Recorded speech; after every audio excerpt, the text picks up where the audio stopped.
first year BA Economics. My class teacher is Dr. K.G. Mallikarjun. Today news, international news. America started deporting illegal immigrants. Nearly 7,25,000 undocumented Indian immigrants identified. National news. Today is Modi Amavasya. Nearly 10 crores people expected to have holy dip in Maha Kumbh Mela today. Trade news. Andhra Pradesh government decided to establish data city in Vizag, expected to create 5 lakh jobs in 5 years. District news. Two students from B.C.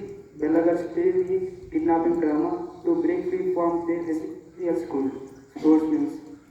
England secured 26-run victory over India in the third T20 at Rajghat. That's all. Have a wonderful day.